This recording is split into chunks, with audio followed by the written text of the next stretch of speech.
Bonsoir tout le monde, bienvenue à la rencontre du Conseil du 17 août. On va commencer, chers membres du Conseil, par un moment de réflexion. Je vous invite tous, membres du Conseil, à faire une réflexion sur le serment que vous avez fait. Soit d'exercer votre fonction avec honnêteté, justice, et ce, dans le respect de la loi du code déontologique et d'éthique des élus municipaux. Merci, bonne soirée. Ouverture de séance. Nous sommes tous présents. Y a-t-il quelqu'un qui me déclare l'ouverture de la séance? Oui. Guylaine, je propose. À l'unanimité par tous. Oui. Oui. Activité spéciale, j'en profite. On vous a dit aujourd'hui nos activités. OK, on en parle avec le conseil, mais il sera sur notre site Internet ou en tout cas dans nos communications. Mais je voulais prendre un moment pour vous parler de l'activité qu'on a eue vendredi passé. C'était, on appelait ça la première édition du golf, mais cette activité-là, c'était donner au suivant. On voulait rassembler le monde pour ramasser des fonds pour donner au suivant. Vous n'en avez pas le montant qu'on a ramassé parce que finalement, il va y avoir pas un événement, mais il va y avoir sûrement, on n'a pas fini de compter dans les chiffres. Mais je pourrais vous dire que pour les commentaires qu'on a eus de notre journée, ça a été un succès.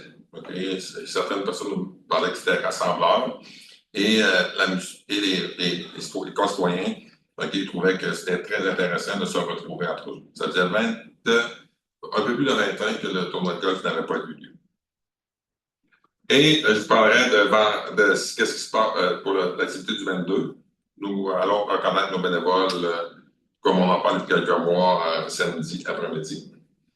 Et la soirée, nous vous invitons tous à venir. Il y a un chansonnier à 6h30 et le groupe, suivi du groupe Hommage à ACDC, qui va être... c'est un coût qui est minime. Je ne m'en rappelle pas du coup, 5 ou 10 $. C'est 10 $. À 10 $ là, avec le groupe qu'on a, la qualité du groupe qu'on a, ça ne vaut pas la peine de s'en passer. Bon, l'adoption de l'ordre du jour, on n'a pas de point qui a changé. Qui me propose l'ordre du jour? Je propose. Zachary, est-ce unanime pour tous? Oui. Oui.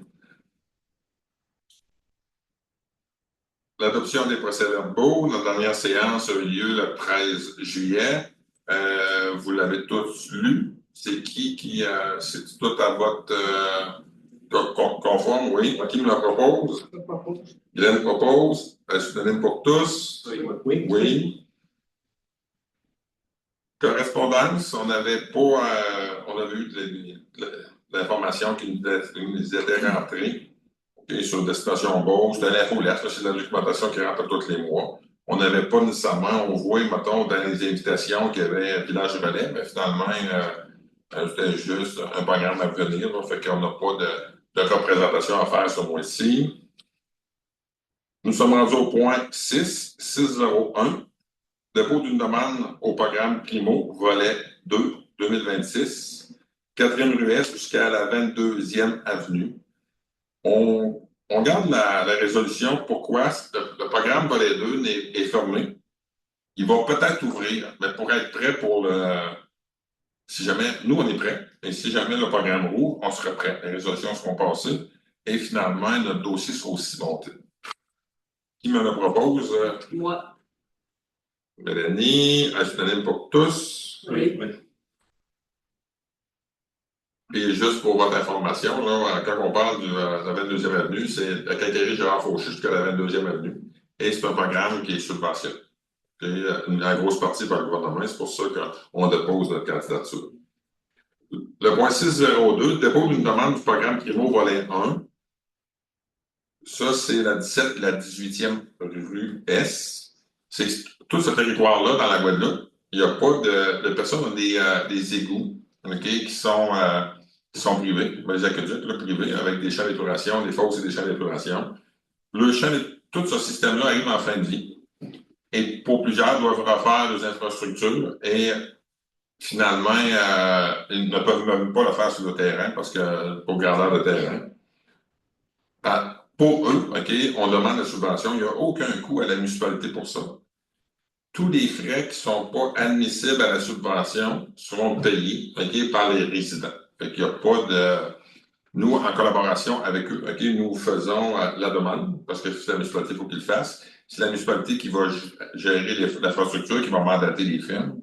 Mais c'est des frais qui vont être répartis, il va y avoir des taxes de secteur qui vont être mis dans ce coin-là, 100% des frais, qui vont être absorbés par les propriétaires des terrains. Qui me fait la proposition? Moi. Mélanie, est-ce unanime pour tous? Oui. Oui. Le point 603, OSD, service professionnel, changement de médias, usine de filtration. Dave, tu nous en parler? Oui. Étant donné que la municipalité de la Guadeloupe doit procéder au remplacement des médias de l'adoucisseur de l'usine de filtration, la soumission G-250-29M de Service Tech Guérin prévoit la supervision professionnelle, la vidange, l'inspection, le nettoyage, la mise en place de lits de gravier et de résine, le lavage à contre-courant, l'analyse terrain, les courbes sur mur, la production d'un rapport avec relation et la livraison de l'équipement. Cette intervention visant à réduire la dépense d'eau lors de lavage à contresens, à limiter le gaspillage de sel de l'adoucisseur et à favoriser l'économie de l'eau potable. La dépense sera imputée au poste budgétaire prévu dans le poste GL 02-412-00-526.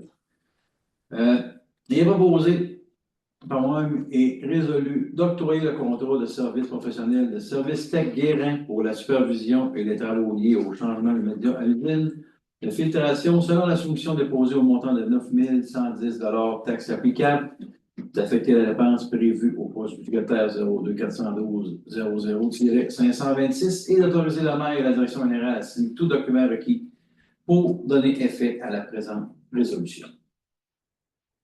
Juste pour un titre informatif, ça c'est la partie service. Puis la prochaine résolution qu'on va poser, que Dave aussi ça va être les matériels. J'ai peut-être pas au budget. Fait que Dave, tu proposes? Oui. Est-ce unanime pour tous? Oui. En fait, la deuxième partie, c'est la municipalité de Guadeloupe doit procéder au remplacement des médias des auditeurs de filtration. La solution déposée par Turcop 1989 Inc. joint à la présente détail les quantités de types de médias requis, soit du gravier, de différents granulométries, de la résine cationique et des joints d'étanchéité. La fourniture de ces matériaux est essentielle pour assurer le bon fonctionnement des adoucisseurs, réduire la dépense d'eau potable. La dépense prévue sera imputée au poste budgétaire de GL 02-412-00-526 et il est proposé par Dave et résolu d'octroyer le contrat d'achat de matériel nécessaire au changement de médias à l'usine de filtration à Turcop 1989 Inc. selon la soumission TURC 250-29P pour un montant de 24 621,52 taxes applicables, d'affecter la dépense prévue au poste budgétaire, d'autoriser le maire et la direction générale à signer tout document requis pour donner effet à la présente résolution. Parfait. Proposé par Dave, est-ce unanime pour tous? Oui. Nous sommes rendus au point 7, sécurité publique, 701, dépôt du procès verbal de la régie des incendies, SSI Haute-Beauce. Alain, tu nous en parlais ou tu peux... Le procès verbal, le 7.0. C'est le dépôt 2. Oui, parce qu'il va y avoir des dépenses pour le mois de juin et les dépenses pour le mois de juillet. Les dépenses du mois de juin ont été de 25 950 et le mois de juillet relié au service d'incendie pour montant de 33 675 000 Fait qu'on va revenir au point 7.01, fait que tu disais la proposition. Oui. Bon, ça, c'était le dépôt de procès verbal, fait que c'était unanime pour tous. Oui. Et le point 702, c'était les dépenses et des revenus, pour le mois de juin, les dépenses du mois de juin et juillet. C'est proposé par Alain, c'est accepté par tous. Oui. Le point 703, annulation des intérêts pour celles et risques en lien avec la régie des incendies. Avant de laisser la parole à Silvio, c'est juste pour vous expliquer pourquoi on met le point ce soir. C'est parce qu'avec le début de la régie, avec on a eu des subventions du gouvernement, on a eu, nous, on faisait la facturation, chacun faisait son bout de partie, et on s'est rendu compte que finalement, il nous donnait de l'argent qui était dû dans les mois passés, et quand on a envoyé la facture, nos systèmes comptaient systématiquement de l'intérêt. considérant que nous sommes des bons partenaires entre Saint-Élaris, Courcelles et dans tous nos projets municipaux. Fait que nous avons pris la décision de l'enlever parce que finalement, peut-être qu'elle n'aurait même pas eu lieu d'être là. Fait que ça faisait partie des choses normales de nos systèmes informatiques. Fait que Silvio, tu proposes, Silvio propose. La municipalité de la Belgique accepte à titre exceptionnel d'annuler les intérêts applicables aux factures visées relatives aux services d'incendie rendus par la municipalité pour Saint-Élaris. Est-ce unanime pour tous? Oui. Point 8. Infrastructure et travaux publics. 801. Cession partielle du terrain, boutique Carly et échange de services. Mélanie, peux-tu nous en parler? Oui. La municipalité souhaite optimiser l'utilisation de ces terrains municipaux situés à l'angle de la 14e avenue et de la 14e rue Est. Carly a manifesté son intérêt pour acquérir une partie du terrain municipal afin d'y aménager un stationnement. La municipalité obtiendra en contrepartie la propriété de la partie identifiée au plan annexé afin d'y aménager une bordure de béton aux frais de boutique Carly en respectant les normes municipales. Les parties conviennent d'un échange de services, à savoir la municipalité assurera les frais d'arpenteur et de notaire, tandis que la boutique Carly réalisera à ses frais l'excavation complète du terrain cédé jusqu'à l'emprise de la rue. La description technique et le plan d'arpentage sont déposés à la présente. Les numéros de lot seront fusionnés avec leurs nouveaux propriétaires respectifs suite à la cession des parties de l'eau. Le propriétaire boutique Carly a déposé une acceptation de l'échange sans soult. Le conseil municipal consent également à l'échange sans soult des lots indiqués. Donc, je propose de mandater le notaire et l'arpenteur géomètre désignés à réaliser les travaux de cession respectivement selon leur ordre professionnel. La direction générale a effectué le paiement des déboursés relatifs aux honoraires professionnels d'arpenteur et de notaire. Le maire et la direction générale de signer les actes notariés ou tout document relatif à cette cession de l'eau. Boutique Carly a réalisé à ses frais l'excavation complète du terrain cédé jusqu'à l'emprise de la rue conformément aux ententes convenues. Parfait. Merci à Mélanie. Pose pour Mélanie être unanime pour tous. Oui. Le mot sort de loin ce matin, ce soir. 802, session partielle du terrain, gestion Silman. Dave, veux-tu nous en parler? Oui, entendu, la municipalité de la Guadeloupe souhaite optimiser l'utilisation de ces terrains municipaux situés à l'angle de la 14e avenue et de la 14e rue S. Gestion Silman a fait l'acquisition du terrain portant un numéro de lot de 5 666 167 au 674e avenue afin d'aménager une cantine et un espace de stationnement. Le propriétaire devra céder une partie du lot 5 166 173 d'une superficie de 49,4 mètres carrés le long de la 14e rue afin de redresser la rue de la municipalité. Cédera en contrepartie le coin de la rue identifié en lieu pâle au plan annexé. Les parties conviennent de partager les frais d'arpenteur et de notaire de part égale. La description technique et le plan d'arpenteur déposé à la présente. Les numéros de lot seront fusionnés avec leurs nouveaux propriétaires respectifs suite à la cession de la partie de l'eau. Gestion Silman a déposé une acceptation de l'échange sans soult. Le conseil municipal consent également à l'échange sans soult de l'eau indiquée qui est proposé par des voix et résolu de mandater le notaire arpenteur géomètre désigné à réaliser les travaux de cession respectivement selon leur ordre professionnel. D'autoriser la direction générale d'effectuer le paiement des déboursés relatifs aux honoraires professionnels d'arpenteur et notaire. D'autoriser la direction générale de signer les actes notariés et tout document relatif à cette cession de l'eau. Merci Dave. Proposé par Dave, unanime pour tous. Oui. Juste un éclaircissement. Ces deux points-là se touchent. Pour un monde qui écoute la vidéo, c'est que la rue où Carly et anciennement Maurice Couture est un peu de travers, il y a un stop que tout le monde recule dessus. Fait qu'on va mettre la rue plus perpendiculaire, c'est ça, perpendiculaire au chemin, merci Zachary. Puis finalement, on va mettre une bordure, ça va être beaucoup plus beau. C'est déjà, ça va être plus beau, ça va être plus sécuritaire. Et il fallait qu'il y ait de part et d'autre des ententes qui se fassent pour faire ça. Fait que c'est un peu l'explication du dossier. Point 803. WSP, accompagnement, réflexion 11e rue Ouest. Mélanie, veux-tu nous en parler?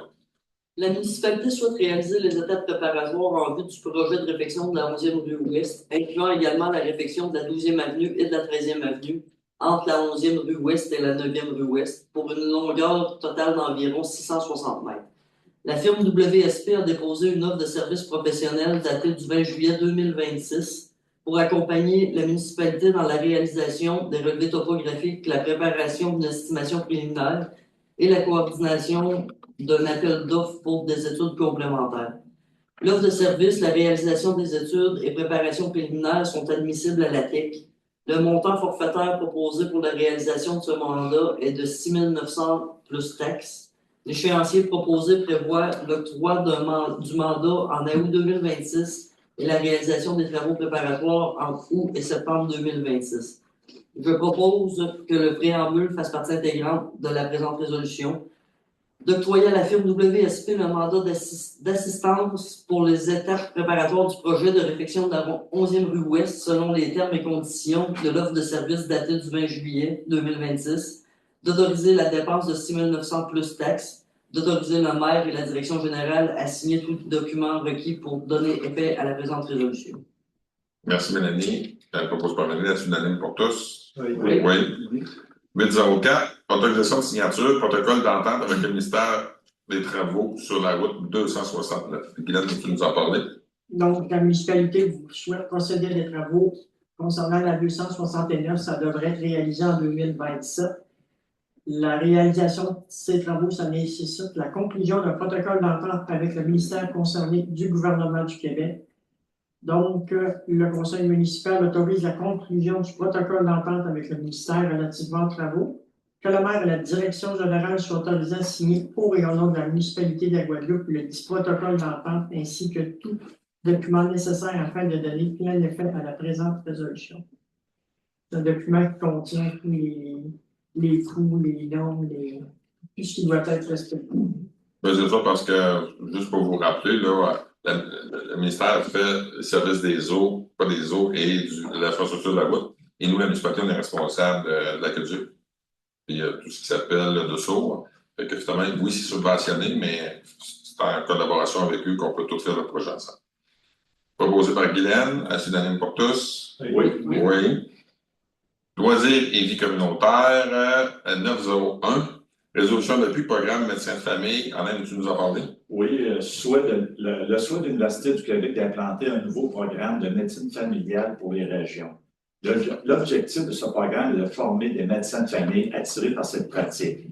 Il est souhaité par ce programme que 75% des candidats étudiants proviennent des régions. L'impact positif que pourrait avoir ce programme sur la desserte médicale en région. Je propose d'appuyer sans condition l'Université du Québec dans son souhait de doter cette institution d'un programme de médecine familiale, de transmettre les copies de la présente résolution à la ministre de la Santé, au député de Beau-Sud, à la Fédération québécoise des municipalités, à l'Union des municipalités du Québec et aux municipalités locales de la MRC. Parfait. Proposé par Alain, unanime pour tous? Oui. Le point 10, urbanisme, développement du territoire. Appui, demande d'autorisation CPTAQ, Express Beauce, Mégantic. Silvio, veux-tu nous en parler? Oui. La municipalité a reçu une demande d'autorisation de la part de l'organisme Express Beauce Mégantic, portant le numéro de dossier à la CPTAQ 45-53-15. La demande est conforme au règlement du zonage municipal ainsi qu'aux mesures de contrôle intérim applicables, que le règlement de zonage est en concordance avec le schéma d'aménagement et de développement en vigueur dans la MRC. La demande ne vise pas un immeuble protégé générant des distances séparatrices relatives aux installations d'élevage. L'emplacement visé n'est desservi ni par un service d'aqueduc, ni par un service d'égout. Aucun bâtiment agricole, vacant ou non, n'est situé dans un rayon de 500 mètres de l'emplacement visé. L'utilisation actuelle des lots voisins est principalement résidentielle et agroforestière. Le conseil municipal a pris connaissance de la demande et des documents soumis et qu'il considère que le projet respecte la réglementation municipale et les orientations du schéma d'aménagement. La demande tient compte du critère de décision prévu à l'article 62 de la loi sur la protection du territoire et des activités agricoles. La demande est conforme à l'article 58.2 de la loi sur la protection du territoire et des activités agricoles et que l'usage particulier en zone agricole est bien justifié, adapté au contexte, et qu'en aucune espèce appropriée n'a été identifiée à cet effet. Je propose que le préambule fasse partie intégrante de la présente résolution, d'appuyer la demande d'autorisation présentée par Express Beauce à la CPTAQ dossier 45-53-15, de transmettre à la CPTAQ la présente résolution ainsi que tous les documents requis pour l'analyse du dossier, de transmettre la présente résolution à Express Beauce Mégantic pour information. Parfait. Proposé par Silvio, est-ce unanime pour tous? Oui. Oui. Point 11, ressources humaines. Autorisation et accès divers au DGA. Dave, veux-tu nous en parler? Oui, entendu que la nomination de Mme Émilie Larivière est nommée à titre de directeur général adjoint par la résolution 2026-07-152 pour le bon fonctionnement des opérations administratives et financières. L'ajout de l'autorisation de celle-ci en tant que signataire des jardins est requis. Le besoin de lui donner aussi des accès à Revenu Québec en rapport avec cette nouvelle fonction, la nommée en tant que représentante à Revenu Québec autorisée par la résolution du Conseil de pouvoir agir au nom et pour le compte de la municipalité conformément aux conditions d'utilisation et critères d'accréditation de Revenu Québec. Et cette personne doit avoir accès au site ministère et à un dossier Clic Sécure. Un conseil imposé par les lois est résolu d'autoriser Mme Émilie Larivière, directrice générale adjointe, à signer les chèques, les contrats et autres documents administratifs de la municipalité de la Guadeloupe d'octroyer une délégation de dépenses de 2 000 à la directrice générale adjointe, le temps de la période probatoire et les ajustements conséquents de la politique de délégation de pouvoir de dépenses de la municipalité, désigner Mme Larivière, directrice adjointe, à titre de représentante autorisée auprès de Revenu Québec pour les services représentants pro, de transmettre à Revenu Québec et des jardins la présente résolution, d'accepter les conditions d'utilisation de l'accréditation des services offerts aux représentants professionnels à déclarer le respect des critères d'accréditation et informer les personnes concernées des vérifications possibles par Revenu Québec. Le directeur général adjoint soit également autorisé à agir et à signer pour et au nom de la municipalité de la Guadeloupe tout document administratif requis auprès de l'Agence de Revenu du Canada et de Revenu Québec, les ministères et organismes gouvernementaux, les institutions financières, ainsi que de toute entité publique ou privée avec laquelle la municipalité transige, et ce, dans le cadre de ses fonctions et affaires courantes de la municipalité. Et cette opération comprend notamment le pouvoir de compléter, transmettre et signer les formulaires, déclarations, demandes, d'autorisation et autres documents nécessaires au bon fonctionnement administratif de la municipalité. Merci Dave. Proposé par Dave, unanime pour tous? Oui. Le point 11.02, embauche permanente et promotion au poste de directeur des loisirs. Zachary, veux-tu nous en parler? Yes, Charles Marois il a été embauché par la municipalité le 9 décembre 2025. Depuis son entrée en fonction, Charles il a fait démontrer un haut niveau d'implication, de dévouement et de professionnalisme dans l'exercice de ses fonctions. M. Marois fait preuve d'initiative, d'autonomie et d'un engagement soutenu envers la municipalité et les responsabilités qui lui sont confiées, considérant que son travail et son implication sont grandement appréciés tant par l'équipe administrative que par les membres du conseil municipal, considérant également que son approche, sa disponibilité et la qualité de son travail sont particulièrement appréciés des citoyens de la municipalité. La municipalité souhaite donc reconnaître la qualité de son travail et confirmer sa confiance envers M. Marois pour la poursuite de ses fonctions. Une rencontre d'évaluation de rendement a été dûment tenue en ce sens entre l'employé et l'employeur. En conséquence, je propose que le Conseil mette fin en date de ce jour à la période de probation de M. Marois et que le Conseil confirme officiellement son embauche à titre de directeur des loisirs, culture et vie communautaire, et ce, de façon effective à compter de l'adoption de la présente résolution. Que le Conseil municipal souligne la qualité du travail, le professionnalisme, l'initiative et le dévouement démontré par M. Marois depuis son entrée en fonction. Le Conseil lui souhaite une excellente continuité au sein de l'équipe de la municipalité de la Guadeloupe. Proposé par Zachary, est-ce unanime pour tous? Oui. On a la chance d'avoir Charles avec nous ce soir. On tient, avant la résolution, je tiens à te féliciter. On a quand même de très, très bons commentaires. Tu as relevé le défi où finalement, tu n'avais aucune connaissance. Et finalement, tu les as très bien réussi. Tu fais partie d'un maillon fort de la chaîne aujourd'hui. C'est le fun d'avoir notre équipe. Ça fait que Merci d'être là, en espérant qu'on soit encore ton employeur de choix pour les futures années. 1103, mandat de la firme Morancy Avocat pour un dossier d'employé. Silvio, veux-tu nous en parler? Attendu comme employé de la municipalité de Guadeloupe en entrepris des démarches de nature juridique à l'égard de la municipalité. La municipalité doit assurer la protection de ses droits et de ses intérêts et répondre de manière appropriée aux procédures et correspondances qui lui sont adressées. Entendu qu'il est opportun et dans l'intérêt de la municipalité de retenir les services d'une firme d'avocats afin d'obtenir les conseils juridiques requis et d'assurer sa représentation de ce dossier. Je propose que le conseil municipal mandate la firme Morancy Avocat afin de représenter la municipalité de la Guadeloupe dans les dossiers impliquant un employé, ayant entrepris des démarches de nature juridique, ainsi que pour fournir tous les avis, conseils et services professionnels jugés nécessaires. Que le maire et la direction générale soient autorisés à signer tout document et à poser tout acte nécessaire afin de donner effet à la présente résolution. Que les honoraires et déboursés professionnels soient acquittés conformément et aux modalités convenues avec la firme Morancy Avocat. Parfait. Proposé par Silvio, est-ce unanime pour tous? Oui. Oui. On est rendu au point 12. 12.1, activités et rapports financiers. C'est un dépôt qu'il y a eu, fait que, finalement, qui est disponible sur consultation. Le point 12.02, compte du mois de juillet. Guylaine, veux-tu nous en parler? Donc, les élus ont pris connaissance des comptes du mois. Donc, je propose que les comptes du mois de juillet 2026, au montant de 480 731,13 soient acceptés et payés tels qu'ils apparaissent au rapport détaillé remis à tous les membres du conseil. Parfait. Merci, Guylaine. Proposé par Guylaine, est-ce unanime pour tous? Oui. Oui. 12.03, donc, comme on dit, on n'avait pas aucune demande ce mois-ci. Le point 13, législation, 13.01.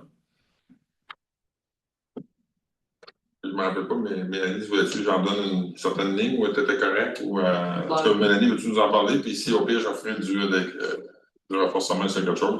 C'est bon. La municipalité de la Guadeloupe a adopté le règlement de zonage numéro 373-2007 et celui-ci est en vigueur. La municipalité peut, en vertu de la loi sur l'aménagement et l'urbanisme, modifier son règlement de zonage. Le Conseil juge opportun d'ajouter et de préciser certaines définitions, d'harmoniser et de réviser les normes applicables aux garages et aux bâtiments accessoires, d'ajuster certaines dispositions applicables aux cours avant et de modifier le plan de zonage ainsi que la grille des spécifications. Le présent règlement contient des dispositions susceptibles d'approbation référendaire. Un avis de motion du présent règlement a été donné lors de la séance du Conseil du 13 juillet 2026.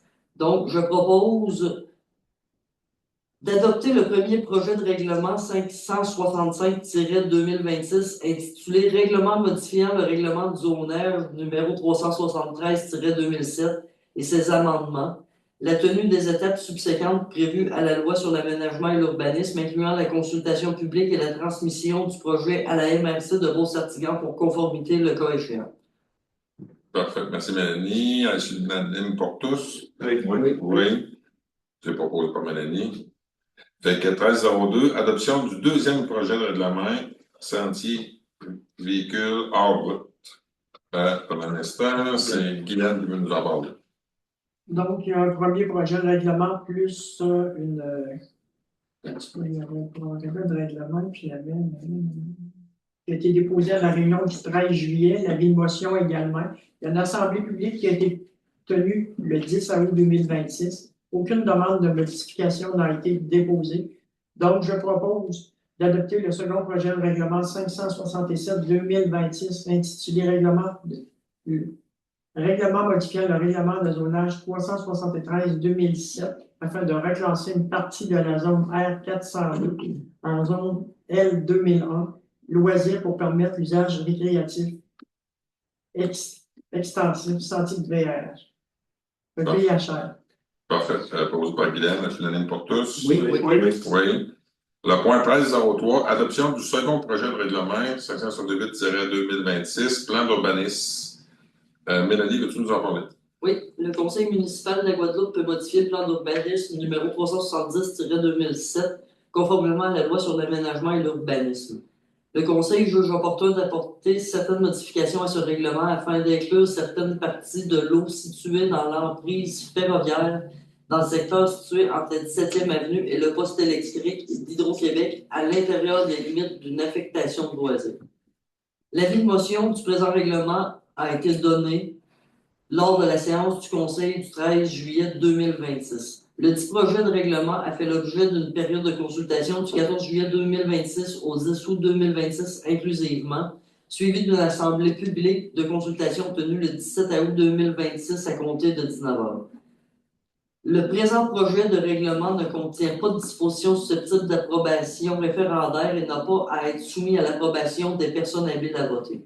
La présente résolution ainsi que le projet de règlement numéro 568-2026 amendant le plan d'urbanisme numéro 370-2007 seront transmis à la MRC de Beauce-Sartiguan ainsi qu'à toute municipalité dont le territoire est contigu. Le texte du projet du règlement numéro 568-2026 est annexé à la présente résolution pour en faire partie intégrante comme s'il était au long reproduit. Je propose d'adopter le second projet de règlement numéro 568-2026 intitulé Règlement amendant le plan d'urbanisme numéro 370-2007 afin d'agrandir une affectation de loisirs pour y inclure une portion de l'emprise ferroviaire à même une affectation résidentielle en bordure de la 17e avenue et le poste électrique d'Hydro-Québec. La présente résolution et le projet de règlement à la MRC de Beauce-Sartiguan ainsi qu'aux municipalités contiguës conformément à la loi sur l'aménagement d'urbanisme, d'annexer le texte du projet de règlement à la présente résolution. Merci, Mélanie. Propose par Mélanie, est-ce unanime pour tous? Oui. Point 13.04, avis de motion et adoption du projet de règlement 569-2026, motion de règlement 212-191 et ses amendements. C'est moi qui vais vous en parler. Autrement dit, on a des règlements qui correspondent, je dis le bon terme, Nathalie, on a un projet de règlement qui ne correspond pas au règlement de taxation. Finalement, dans nos règlements, mettons, si on parle d'un service de régulation mineure, c'est 100 mais dans le projet de règlement de taxation, c'était 500. Fait qu'on passe ce règlement-là pour uniformiser nos deux choses. Fait que Silvio, au siège numéro 5, donne l'avis de motion et adopte le projet de règlement 569-2026, règlement modifiant le règlement 212-191 sur les dérogations mineures et ses amendements, afin que les frais d'étude d'une demande de dérogation mineure soient fixés selon le règlement annuel de tarification des services municipaux, plutôt qu'un montant fixe de 100 $ actuellement prévu. 13.05, c'est encore moi qui vais vous en parler. Avis de motion et adoption du projet de règlement relatif aux ententes en matière de logement abordable. Le gouvernement provincial a actuellement un projet pour des maisons à prix modique. Autrement dit, on doit avoir un secteur où le gouvernement vient nous payer une partie des infrastructures, mais la municipalité doit s'engager, ou le promoteur, la municipalité, c'est lui qui gère le projet, mais c'est pas lui qui va faire les constructions de tout ça, c'est tout donné avec un promoteur qui va être intégré au projet. C'est que il faut que 75% des maisons bâties sur ce développement-là, les maisons soient inférieures à 350 000 $. Et autrement dit, Guylaine, au siège numéro 4, donne avis de motion qu'une séance de subscale du Conseil sera présentée pour l'adoption du règlement 570-26 relatif aux ententes en matière de logement abordable et familial. Et ça, c'était notre projet. Le point 13.06, encore dans le même programme gouvernemental, avis de motion et adoption du projet de règlement 571-2026 relatif au paiement de plusieurs versements des droits de mutation immobilière. Dave, conseiller au siège numéro 3, donne un avis de motion qu'une séance subséquente du Conseil sera présentée pour adoption au règlement 571-2026 relatif au paiement de plusieurs versements de droits de mutation immobilière. Autrement dit, dans le programme gouvernemental, le gouvernement nous demande, il va avoir là-dessus, le promoteur va payer un droit de l'acheteur du terrain va payer un droit de mutation. C'est pas clair actuellement comme c'est là s'il va avoir une exemption, mais on sait que l'acheteur de la maison, OK, lui, le gouvernement nous demande que le droit de mutation soit fait en 3 versements. C'est pas mal ça? Oui. Oui. Y a-t-il quelqu'un qui me fait des oui quatre bords? Oui. Oui. OK. Et ça, c'était pour cette partie-là. C'est le programme conformément. Le 1307, le prochain point. Encore, OK, dans le même dossier, avis de motion et adoption du règlement. Fait que Alain, le chef numéro 2, donne son avis de motion. Le règlement est adopté en vertu d'un programme conféré à l'administration par la loi de la fiscalité municipale, notamment pour établir des modalités fiscales applicables aux terrains vagues visés par cette loi. Autrement dit, durant la durée du programme, nous considérons que le gouvernement va payer des infrastructures pour cette partie-là pour ces terrains qui vont être ciblés. Ils n'auront pas besoin de payer la taxe tant aussi longtemps que la construction va être faite pour les terrains desservis. Le terrain de mémoire, OK, c'est jusqu'en 31 décembre 2032, ben c'est écrit. C'est plus que de mémoire. Ils l'ont écrit dans la motion. Et finalement, si les aqueducs sont faits, on est accepté au programme FIER, ça s'appelle, pas FIER, et on n'aura pas besoin de facturer. OK. 5 terrains appartiennent à un promoteur particulier, 3 terrains appartiennent à la municipalité. Fait que ça, c'est conforme à l'article 445 du Code municipal du Québec et le projet de règlement est déposé par la présente séance et est mis à disposition du public. Divers, on a des points divers, on a un assistant à la salle. Non, on n'a pas de points, pas de période de questions non plus.